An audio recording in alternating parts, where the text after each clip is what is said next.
2014, 18 ও 24 সালের জাতীয় নির্বাচনকে ঘিরে তৈরি হওয়া বিতর্কের তদন্তে কমিশন গঠন করে অন্তর্বর্তী সরকার, যারা তুলে আনেন ভোটের নানা অনিয়ম ও দুর্নীতি।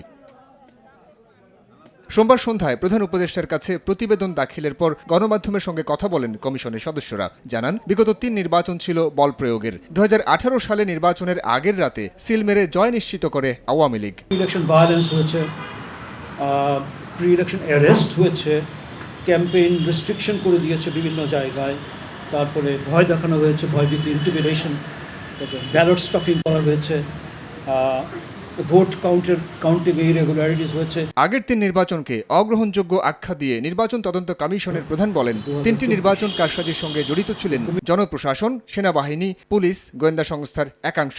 বেছে বেছে যাদের নিজেদের লোকদেরকে নিয়ে ইলেকশন কমিশনগুলো গঠন করা হয়, এবং ইলেকশন কমিশন যেভাবে ইলেকশনটা কন্ডাক্ট করে এর পুরোটাই ছিল under the guidance of the bureaucracy, under the civil government. RFL chair, ক্ষমতার নয় সমতার চেয়ার। ইভিএম নিয়ে প্রশ্ন তোলে কমিশন, জানায় বাড়তি খরচ দেখিয়ে ইভিএম কেনার মাধ্যমে হয়েছে ব্যাপক দুর্নীতি। ইভিএমগুলো বেশিরভাগই অকার্যকর। মূল উদ্দেশ্যটা ছিল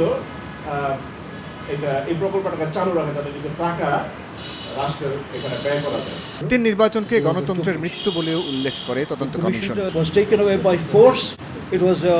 It was the death of democracy in Bangladesh. Saiful Rudra, Somoy Sangbad, Dhaka.